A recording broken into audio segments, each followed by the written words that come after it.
Hola, muchos creyentes piensan que al decidir seguir a Jesús solo experimentarán felicidad, prosperidad y éxito. Sin embargo, la Biblia deja claro que esto no siempre es así. A veces aparecen muchos obstáculos y nuevas dificultades. Esto puede resultar muy frustrante y suscita preguntas que no siempre tienen respuestas sencillas, o al parecer ninguna. Quienes confían en Dios se enfrentarán a numerosas pruebas. Sin embargo, cuando perseveremos, Dios nos provee soluciones en el momento correcto y en sus términos. Sus caminos pueden entrar en conflictos con nuestras expectativas de las soluciones rápidas o instantáneas, pero debemos aprender a confiar en Él a pesar de todo. El tema de esta semana está orientado a Moisés de sacar a Egipto, al pueblo de Dios. Es un llamado que no puede ser más claro, ya que incluye milagros y la comunicación verbal directa de Dios, diciendo exactamente lo que Él quería que hiciera. Así que vamos a iniciar este análisis maravilloso, la lección número 3, que lleva como título Un comienzo difícil. Y vamos con nuestro versículo para memorizar. Después Moisés y Aarón se presentaron ante el faraón y le dijeron: el Señor, el Dios de Israel, dice así: deja ir a mi pueblo a celebrar mi fiesta en el desierto. Y Faraón respondió: ¿quién es el Señor para que yo obedezca su voz y deje ir a Israel? Yo no conozco al Señor, ni tampoco dejaré ir a Israel. Éxodo capítulo 5, verso 1 al 2. Amén. Lo primero que debemos de saber es que en la lección del lunes nos hace esta pregunta muy interesante: ¿quién es el Señor? Nosotros podemos compararlo en la Biblia, especialmente con Apocalipsis, de todos esos gobernantes paganos.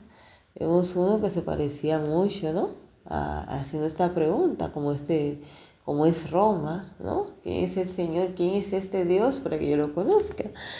Tras las órdenes de Dios, Moisés se presenta ante el faraón para iniciar el proceso en virtud del cual él sacaría de Egipto al pueblo de Dios. Eso es lo que vemos en Éxodo 3:10, cuando el Señor le dice lo siguiente: ven por tanto ahora y te enviaré a Faraón para que saques de Egipto a mi pueblo, a los hijos de Israel. Sin embargo, también podemos ver que el Señor, que declara a Faraón, no con el deseo de conocerlo, sino con un acto de desafío o incluso de negación a Dios, a quien admite que no conoce. Por eso dice: yo no conozco al Señor. Es como si fuera un alarde. ¿Cuántas personas han dicho lo mismo a lo largo de la historia? Y es muy trágico saber eso, porque como dijo el mismo Jesús: y esta es la vida eterna, que te conozcan a ti, el único Dios verdadero, y a Jesucristo, a quien tú has enviado. Juan 17:3. Egipto, o el faraón siendo rey, representa un poder que niega la presencia y la autoridad de Dios. Es una entidad que se opone a Dios, a su palabra y a su pueblo. La siguiente declaración del faraón, que dice: tampoco dejaré a Israel, pone aún más de manifiesto esta rebelión contra el Dios vivo, convirtiendo a Egipto en un símbolo no solo de la negación de Dios, sino de un sistema que lucha contra él. No es de extrañar que muchos vieran la misma actitud milenio después en la Revolución Francesa. Siempre comparamos, el rey de Egipto con la Revolución Francesa, cuando ellos desecharon la Biblia y también hicieron esa misma pretensión. No conocemos a Dios y vemos todas las cosas, todos los males, que acarrearon cuando nosotros negamos a Dios, su palabra. Es que sabemos que Él es que sostiene el mundo y controla todas las cosas con el poder de su justicia. El faraón quería ser una deidad o el hijo de un dios. Es un claro ejemplo de la pretensión de superioridad, inteligencia y poder absoluto. De todas las naciones mencionadas en la historia de la Biblia, fue Egipto con la que más osadía negó la existencia de Dios y se opuso a sus mandamientos. Ningún monarca resistió con tanto descaro a la autoridad del cielo como el rey de Egipto. Cuando Moisés se presentó ante él para comunicar el mensaje del Señor, el faraón contestó con arrogancia: pero ¿quién es Jehová para que yo oiga su voz y deje ir a Israel? Yo no conozco a Jehová, ni tampoco dejaré ir a Israel. Esto es ateísmo, y la nación representada por Egipto iba a oponerse de modo parecido a la voluntad del Dios vivo y a dar pruebas que del mismo espíritu de incredulidad y desconfianza.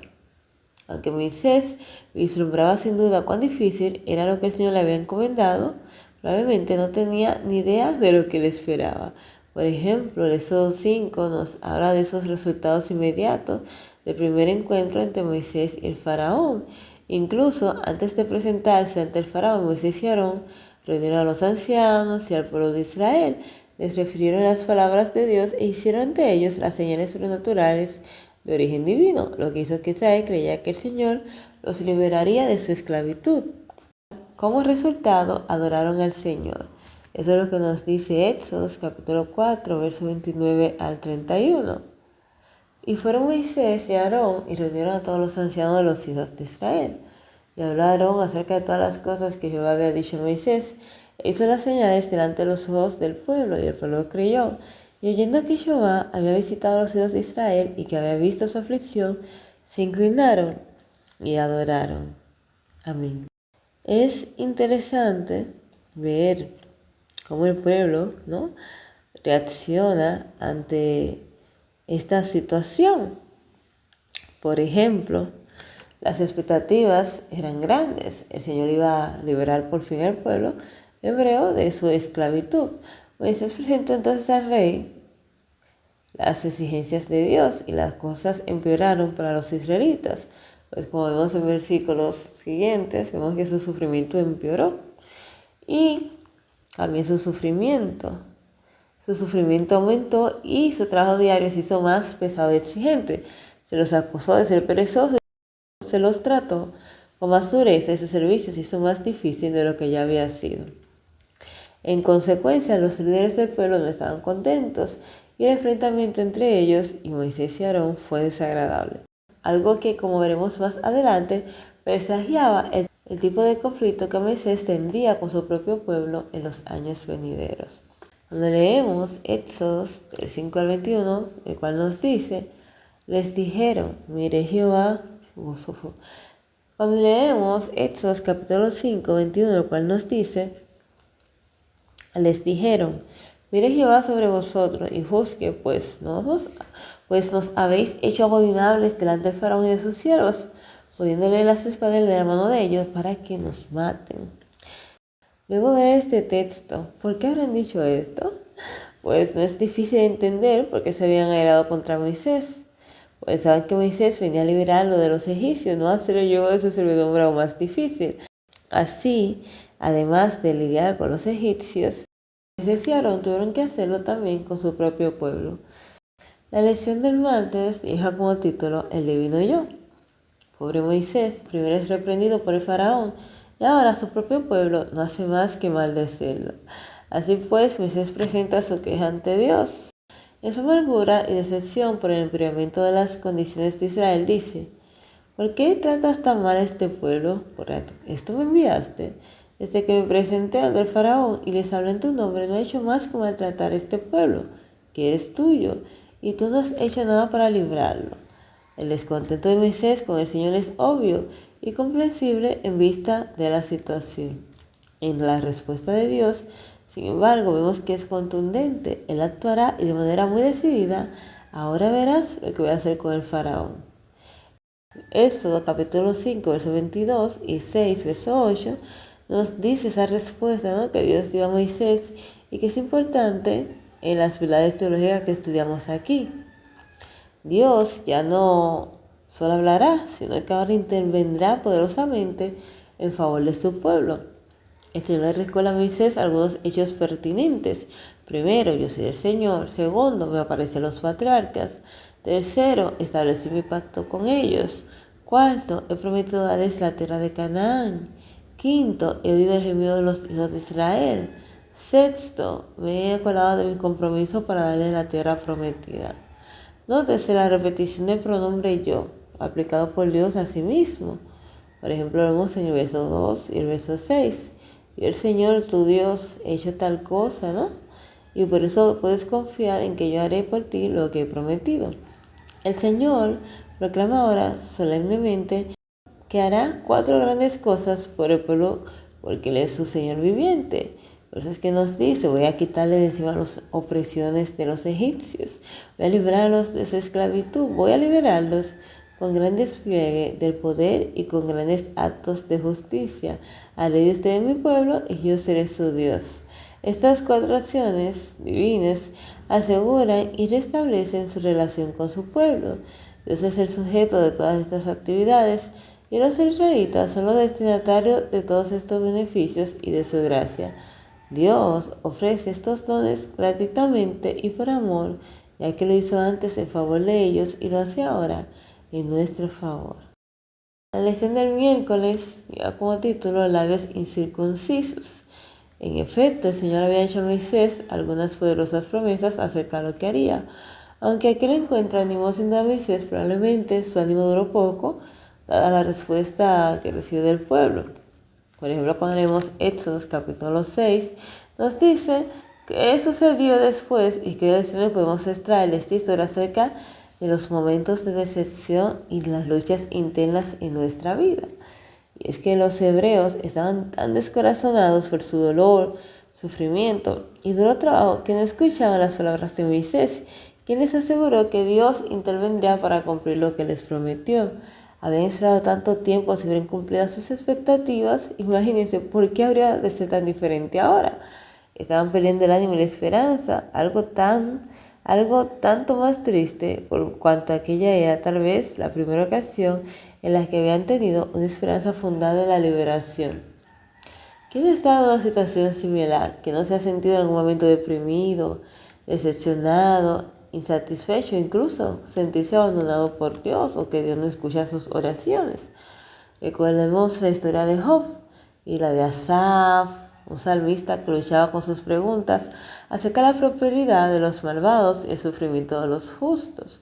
Por eso es que nos dice el Salmo 73, sin embargo, que a pesar de las luchas, Asaf dio expresión a una de las más bellas confesiones de fe. Pero yo siempre estoy contigo, pues tú me sostienes de la mano derecha. Me guías con tu consejo y más tarde me acogerás en gloria. ¿A quién tengo en el cielo sino a ti? Si estoy contigo, yo nada quiero en la tierra. Podrían desfallecer mi cuerpo y mi espíritu, pero Dios fortalece mi corazón en la experiencia eterna.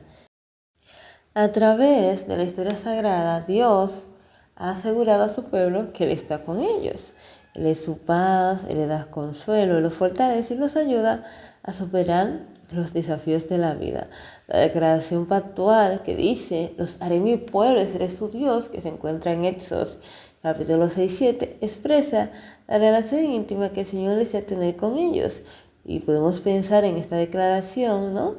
Y vemos este contexto corporativo y cómo podemos aplicarlo tanto individual como grupalmente y cómo debería esta relación ponerse manifiesto diariamente en nuestra vida. La lección del jueves lleva como título Como Dios para Faraón.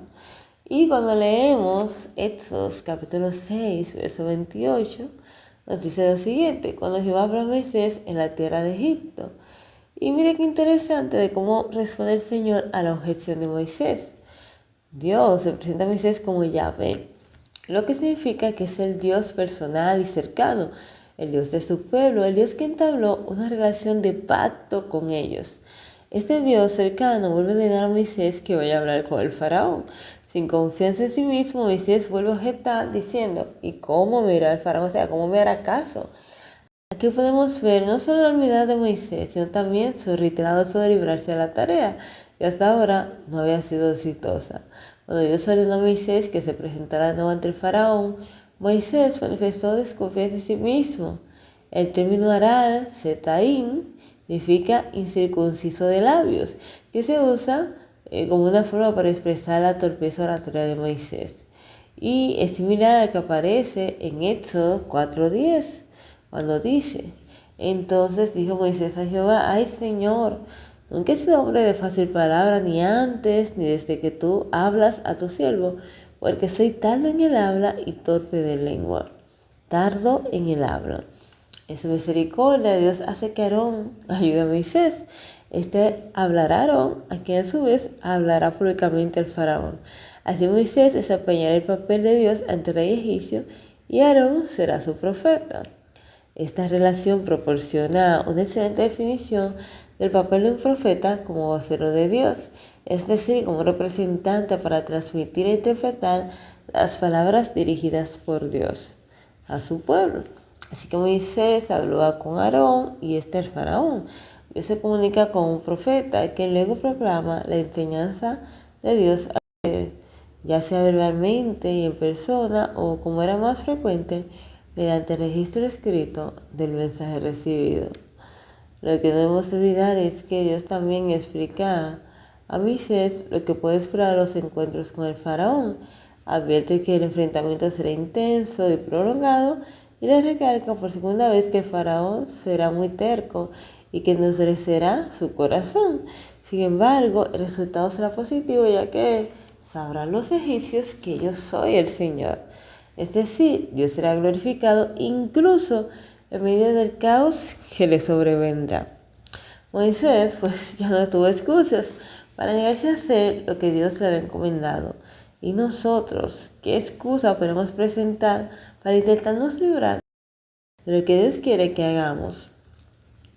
La lección del viernes nos habla de este libro muy interesante, Patriarcas y Profetas, en la página 233 a 237, el cual nos habla de las plagas de Egipto y nos dice de la siguiente manera: el rey, lleno de ira, sospechaba que los israelitas tenían el propósito de rebelarse contra su servicio. El descontento era el resultado de la ociosidad. Trataría de que no tuvieran tiempo para dedicarlo a nuevos proyectos. Inmediatamente dictó medidas para hacer más severo su trabajo y aplastar el espíritu de independencia. El mismo día ordenó hacer aún más cruel y opresiva su labor. En aquel país, el material de construcción más común era los ladrillos secados al sol. Las paredes de los mejores edificios se construían de este material y luego se recubrían de piedra, y la fabricación de los anillos, que requería una gran cantidad de siervos. Como el barro se mezcla con la paja, para que se adhiera bien, se requerían grandes cantidades de este último elemento. El rey ordenó ahora que no se suministrara más paja, para que los obreros debían de buscar entonces ellos mismos, y esto exigiéndoseles que fabricaban aún la misma cantidad de ladrillos. Esta orden causó gran consternación entre los israelitas. Por todos los ámbitos del país, los comisarios egipcios habían nombrado a capataces hebreos para dirigir el trabajo del pueblo. Estos capataces eran responsables de la producción de quienes estaban a su cargo. Cuando la exigencia del rey se puso en vigor, el pueblo se diseminó por todo el país para recoger el rastrojo en vez de paja. Pero le fue imposible realizar la cantidad de trabajo acostumbrada. A causa de su fracaso, los capataces hebreos fueron azotados cruelmente. Y no hacer algunas preguntitas. Y es que cuando pensamos, en alguna ocasión en la que pudimos aceptar el llamado de Dios y las cosas no comenzaron bien o no resultaron de la mejor manera, ¿qué lecciones aprendiste en esa promesa? Muchísimas gracias por ver. Hasta aquí el video de hoy y nos vemos la próxima semana con la ayuda de Dios analizando el siguiente video. Bendiciones. Bye.